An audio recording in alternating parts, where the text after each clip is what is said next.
किसान साथियों, अगर आपको खेती में एक बेहतर उत्पादन लेना है, क्वालिटी वाला उत्पादन लेना है, तो 3 चीजों का विशेष ध्यान रखें। पहला, फसल की किस्म का चुनाव।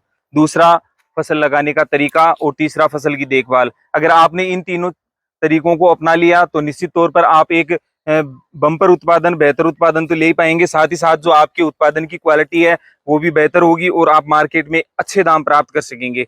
किसान साथियों, आज की हम चर्चा स्टार्ट करें उससे पहले मैं आपको बता देना चाहूंगा, आज हम है जयपुर के खोराबिसल ग्राम में, जो कि जयपुर में ही नहीं बल्कि पूरे राजस्थान में और आउट ऑफ स्टेट भी सब्जी उत्पादन में अपना एक विशेष स्थान रखता है।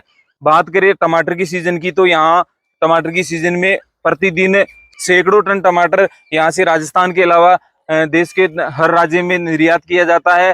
टमाटर के अलावा इस क्षेत्र में आपकी गोभी, मिर्ची, बैंगन, कोई भी ऐसी सब्जी नहीं है जिसका बम्पर उत्पादन और क्वालिटी वाला उत्पादन यहाँ पे नहीं किया जा रहा है।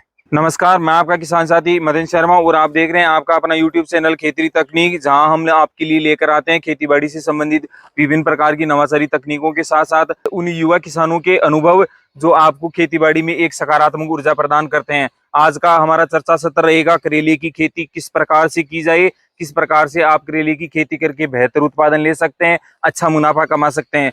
इस संपूर्ण जानकारी के लिए आज हम है जयपुर के खोराबिसल ग्राम में और हमारे साथ रहेंगे आज युवा किसान साथी शिशुपाल जी सामोता, जो हमें बताएंगे कि किस प्रकार से आप करेले का बेहतर उत्पादन कर सकते हैं और लाखों रुपए बीघा की कमाई जनरेट कर सकते हैं। आइए मिलवा देते हैं आपको युवा किसान साथी शिशुपाल जी सामोता से और जान लेते हैं उनके अनुभव करेले की खेती के बारे में। आइए शिशुपाल जी, राम राम साहब। राम राम साहब। शिशुपाल जी, करेले की खेती बहुत शानदार तरीके से कर रखी है आपने, और जहां तक मैंने देखा है किसान साथी इस तरीके से इस मेहनत से करेले की खेती नहीं करते हैं। हमारे किसान साथियों के काफी दिनों से प्रश्न आ रहे हैं कि करेले की खेती के बारे में आप हमारे को जानकारी दीजिए, किस प्रकार से करे, किस प्रकार से बेहतर उत्पादन ले।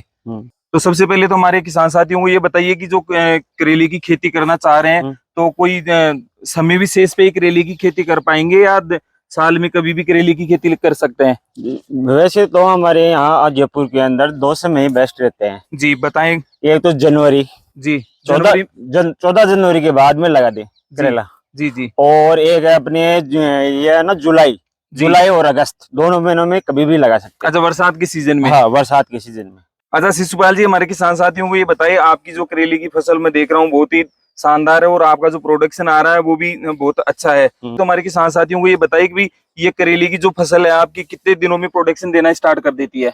ये फसल होगी 40 दिन की मेरी। अभी ये 40 दिन हाँ, की हो गई ये वर्तमान में 40 दिन की है, 45 दिन में ये चालू हो जाएगी। जी किसान साथी देख सकते हैं अभी जो करेले हैं वो लगना स्टार्ट हो गए हैं और लगभग 40 दिन की फसल बता रहे हैं। और जो फसल का अपन देखे, जो डेवलपमेंट देखे, जो ग्रोथ देखे, बहुत ही शानदार है। तो शिशुपाल जी, हमारे किसान साथियों को ये बताइए कि भाई जिस तरीके से आपकी 40 दिन की जो करेले की फसल है बहुत अच्छी ग्रोथ कर रही है, फल भी अच्छे लग रहे हैं और फूल भी अच्छे आ रहे हैं, तो हमारे किसान साथियों को ये बताइए कि भाई करेले की फसल लगाने से पहले जमीन को तैयार करते समय कौन सी खाद वगैरह का इस्तेमाल करें ताकि एक बेहतर क्वालिटी वाली फसल तैयार हो सके? इसमें खाद में गोबर की खाद, सड़ी हुई डीएपी ले लो आप, और सिंगल सुपर फास्फेट ले लो, थोड़ा यूरिया ले लो बराबर मात्रा में जी। और कार्बोफ्रॉन जट गांठ के लिए थोड़ी बहुत। अच्छा, कार्बोफ्रॉन। हाँ जी। और उसको डाल के और अच्छी गहरी जुताई करके बेड बनाकर मल्च लगाकर फिर लगाओ।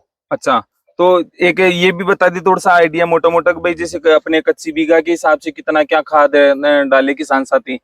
यानी 15 से 20 किलो हो जाए वो टोटल तीनों का रेसा, 15 से 20 किलो। अच्छा, जो अपनी रासायनिक खाद है वो 15 से 20 हाँ, किलो बस हो इससे ज्यादा नहीं। गोबर खाद कितनी क्या डालनी है? गोबर खाद 1 बीघे के अंदर 2 ट्रॉली मिनिमम। अच्छा, 2 ट्रॉली कम से कम किसान साथी डाल सकते हैं। ज्यादा अगर उपलब्ध है तो डाल सकते हैं, तो आपको रासायनिक खाद ज्यादा डालने की जरूरत नहीं पड़ेगी। अच्छा, ये तो हो गई आपकी खेत तैयार करने की स्थिति।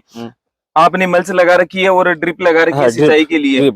जो आपने सीडिंग की है कि जो आपका करेला लगाया है, किसान साथी बीज ही लगाए या इसकी नर्सरी भी नर्सरी भी कर सकते हैं इसकी, और बीज भी लगा सकते हैं। बीज भी लगा सकते हैं। हाँ, और नर्सरी भी कर सकते हैं। बीज की जो दूरी है किसान साथी, पौधे से पौधे की दूरी कितनी रखे और जो आपका बेड है, पंक्ति है, उससे कितनी क्या दूरी रहेगी ये बताइए। ये पौधे की जरूरत है तो मैं 1.5 फुट से लेके 2 फुट तक कर सकते हैं। 1.5 से 2 फीट तक हाँ, कर सकते हैं। हाँ, तो एक चीज बताइए, जैसे आपकी ये जो करेले की बेल है चढ़ी हुई है, हाँ, ये और लेट हाँ, होगे ये इधर इधर इधर अच्छा इधर इधर ले, की लेयर कर देंगे ऐसे। आगे का कितने महीने तक ये प्रोडक्शन देगी लगभग? लगभग दिसंबर तक देगी। अच्छा दिसंबर तक, हाँ, यानी अभी यहाँ अपना सर्दी पड़ेगी ना जब तक, अच्छा। यानी ज्यादा सर्दी पड़ेगी तो खत्म हो जाएगी। जी जी जी। और ऊपर ढक के रख सकते हैं तो और भी चल जाएगी। अच्छा, इस पे अगर अपने लोटा नल वगैरह का अगर कपड़ा लगाते तो सर्दी से बचाव हो हाँ, जाए तो लंबे समय तक भी लंबे ये समय तक प्रोडक्शन दे सकती है। बहुत अच्छी जानकारी दी हमारे किसान साथियों को। अच्छा शिशुपाल जी, आपको कितने दिन हो गए ये करेले की खेती करते हुए? मैं 4-5 साल हो गए, बीच में 2 साल बंद कर दिया था मैंने अच्छा अच्छा।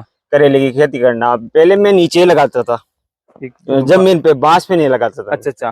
तो पहले अब हमारे किसान साथियों को ये बताइए भाई, कौन कौन सी किस्में हैं जिनको किसान साथी लगा सकते हैं अपने यहाँ और एक बेहतर उत्पादन ले सकते हैं? इनमें करेलों की किस्में को अंदर हर कंपनी की करीब करीब किस्म है। जी ये वीएनआर की है, और वसंत सीड्स की है, जी कावेरी सीड्स की है, जी सिमिनेंस की है, जी। और अपने उसकी है वो कलश सीड्स की है। अच्छा अच्छा। हर हर हर कंपनी का चूहा करेला और एक बड़ा वाला करेला, अच्छा। दो वैरायटी होती है अच्छा, दो इसमें। वैरायटी होती है। ये तो बड़ा वाला, जी। एक ये चूहा करेला बोलते हैं अपनी इसको। अपनी कौन सी वैरायटी लगा रखी है ये चूहा करेला तो इसकी है। साइज छोटी रहती हाँ, है? छोटी। तो एक चीज बताइए, जैसे आपने एक तो चूहा करेला बता दिया, एक छोटी साइज वाला बता दिया। नहीं, ये एक तो बड़ा आता है इतना बड़ा, जी जी। और एक चूहा करेला, अच्छा, यानी एक चूहे की साइज आता है ये जी। इसकी। तो ये मार्केट में सही बिकता है। कौन सा वाला? ये चूहा जो करेला। छोटा वाला आता है वो? हाँ, लंबे वाली की डिमांड हाँ, कम रहती थोड़ी है। कम रहती है। अच्छा, तो आपने कौन सी किस्म लगा रखी है ये? ये मैंने निमिनेंस की लगा रखी है। चूहा अच्छा। करेला ये निमिनेंस का है। अच्छा, चूहा करेला है। हाँ, और इसमें वैरायटी वायरस फ्री होनी चाहिए, कोई सी भी वैरायटी लो वायरस फ्री लो। अच्छा, वायरस की ज्यादा इसमें हाँ, मार दिक्कत रहती है। हाँ। जी। शिशुपाल जी, बहुत से किसान साथियों को मैंने देखा है, और लगभग अधिकांश किसान जो फ्लैट सरफेस होती है, बेड बना लिया, मल्च लगा दी और उसी के ऊपर नीचे ग्राउंड में करेले की खेती करते हैं। आपने ये जो ट्रेलिस विधि लगाई है, बांस लगाए हैं, उस पे तार खींचे हैं और उसको पौधों को ऊपर चढ़ा रहे हैं, तो इसका कोई विशेष फायदा होने वाला है? इसके 2 फायदे हैं जी। एक तो फायदा ये, करेले को ढूंढने में दिक्कत नहीं होती है। अच्छा, तुड़ाई में दिक्कत नहीं हाँ, होगी? तुड़ाई में दिक्कत नहीं होगी। फल के कल्टीवेशन में दिक्कत नहीं हाँ, आएगी? और ये लंबा चलेगा ये। अच्छा, लंबा चलेगा। हाँ, कारण इसका? उसको तोड़ने के अंदर वो चिज जाते हैं। अच्छा, तुड़ाई के हाँ, समय हाथों से दाब दाब के तोड़ना पड़ता है। बेल डैमेज हो जाती है। बेल डैमेज होता है। जी। और इसके अलावा कोई विशेष फायदा मिलने वाला है आप वाली विधि से? इससे सबसे बड़ा फायदा तो ये प्रोडक्शन अच्छा आएगा। अच्छा, शिशुपाल जी का कहना है कि जल्दी फसल तैयार होगी हवा लगने से। जी।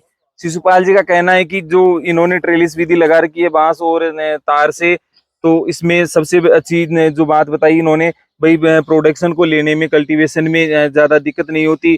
जो फ्लैट सरफेस पे लगाते हैं अपन निकलते हैं तो बेल ज्यादा डैमेज होती है, कम समय तक वो उत्पादन देती है। दूसरी बात है इनकी जो चमक, साइज, हवा लगने से अच्छी आती है जी, इसकी जो क्वालिटी है वो भी बेहतर रहती है। साथ ही साथ इसमें जैसे अपने को वायरस वगैरह के लिए स्प्रे करना होता है या कीटनाशक वगैरह का स्प्रे करना होता है तो उसमें सुविधा रहती है। हाँ।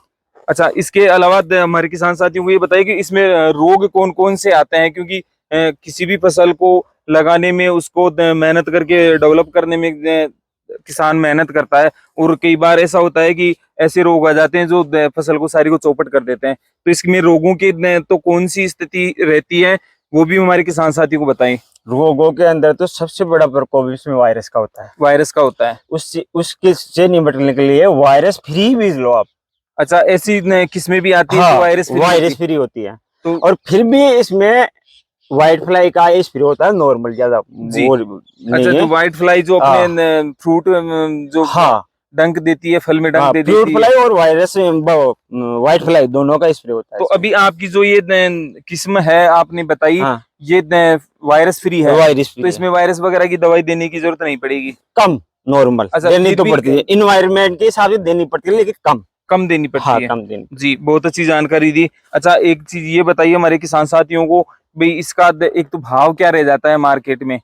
करेले का लगभग 20 रुपए मिनिमम भाव रहता है साल अच्छा, भर। साल भर? हाँ, साल भर का एवरेज लगाए तो 20 रुपए से कम नहीं हो बिकता कभी। जी जी जी। ये चूहा करेला बोलते हैं ना इसको, 20 रुपए से कम नहीं बिकता। अच्छा, तो लगभग एवरेज कच्ची बीघा का अपन ले तो एक बार की फसल में कितना प्रोडक्शन ये दे देता है अपने को?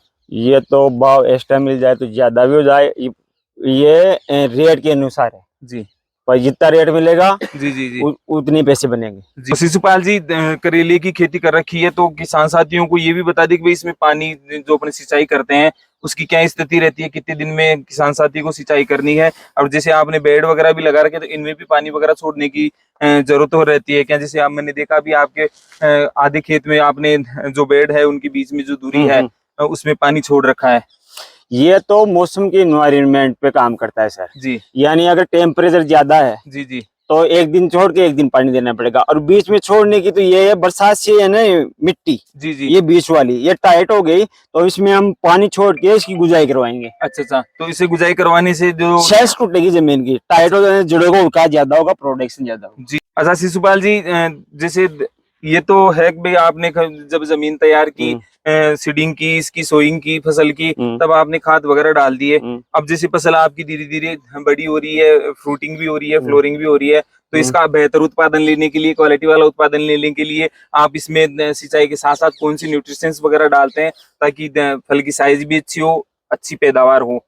हम इसमें रासायनिक खाद तो बिल्कुल नॉर्मल काम में लेते हैं जी। और अपने देसी खाद बनाते हैं घर पे ही। किस चीज का देसी खाद यानी बनाते गाय का गोबर ले लिया थोड़ा बहुत, जी गोमूत्र ले लिया, जी बेसन ले लिया जी जी और इनको मिक्स करके जीवामृत बना लिया, जी जी। वो सड़ा के डाल दिया। और अच्छा आंकड़ा ले लिया अच्छा। और देसी गुड़ ले लिया, जी जी बेसन ले लिया, जी एक वो बनाते हैं, जी। वो चलाते रहते हैं ड्रिप के अच्छा अंदर। इसमें हाँ। तो जैसे गोबर वगैरह है तो वो तो वाटर सोल्यूबल नहीं है, तो फिर उसको कैसे क्या करते हैं आप? पानी में घोल के उसको हाँ छड़ाते हैं 8 दिन। छान के हाँ फिर छान के सड़ा के छान के 8-10 दिन मिनिमम उसको छड़ाते हैं। जी जी। हाँ। किसान साथी ध्यान दे, जहाँ किसान आज अच्छा प्रोडक्शन लेने के लिए, बेहतर प्रोडक्शन लेने के लिए जहाँ रासायनिक खादों का बहुत ज्यादा उपयोग कर रहे हैं, वहीं अपने युवा किसान शिशुपाल जी है कह रहे हैं कि भाई हमें कम से कम रासायनिक खादों का उपयोग कर रहे हैं। और जहां तक कोशिश होती है हमें जो ऑर्गेनिक खादें होती है, जैविक खादें होती हैं, वही बना के इसमें डालते हैं। अच्छा, हमारे किसान साथी जो सब्जियों का उत्पादन कर रहे हैं, खेती कर रहे हैं, उनके लिए कोई विशेष मैसेज देना चाहेंगे आप?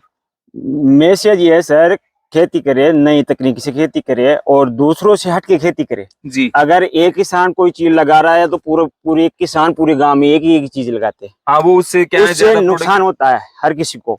भेड़ चाल न चले, अलग अलग थोड़ी थोड़ी हर चीज लगाए, जी उससे एक किसान को भी आमदनी होगी और खर्चा भी कम होगा। जी और ये कि ना रासायनिक खाद का कम प्रयोग करे, जैविक का ज्यादा प्रयोग करे।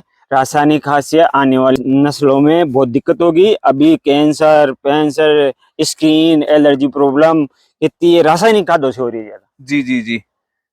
किसान साथियों, युवा किसान साथी शिशुपाल जी का कहना है कि अगर आपको खेती करनी है तो खेती नवाचारी तरीकों से करे, साथ ही साथ भीड़ चाल न चले कि एक किसान ने टमाटर लगा लिया तो अपने को भी टमाटर लगाना है, कुछ हटके लगाए ताकि उस चीज का आपको अच्छा भाव मिल सके, अच्छा प्रोडक्शन मिल हाँ। सके। साथ ही साथ शिशुपाल जी कहते हैं कि जहां तक कोशिश हो रासायनिक खादों का कम से कम उपयोग करें, क्योंकि ये रासायनिक खादें न केवल इस मिट्टी को बंजर करती जा रही है, आने वाले समय में ये मिट्टी खेती के लायक नहीं रहेगी, ना आप इससे प्रोडक्शन ले पाएंगे। साथ ही साथ हम जो रसायन यूज कर रहे हैं उनका अंश सब्जियों के माध्यम से, फलों के माध्यम से अपने शरीर में भी जा रहा है, और जो कैंसर वगैरह, स्किन रोग वगैरह है, वो सारी इसी की जड़ है। आने वाले समय में मानव जाति में जो रोगों की संभावना है वो ज्यादा बढ़ेगी। तो अपनी मिट्टी को, अपने खेतों को और मानव जाति को स्वस्थ रख सके, इसके लिए ज्यादा से ज्यादा आप बायो फर्टिलाइजर्स का उपयोग करें, जैविक खादों का उपयोग करें, ऑर्गेनिक खादों के उपयोग पर बल दें, ताकि आपको एक अच्छा और बेहतर प्रोडक्शन तो मिल ही सके, साथ ही साथ आप मानव जाति के हित में भी एक अच्छा काम कर सकें।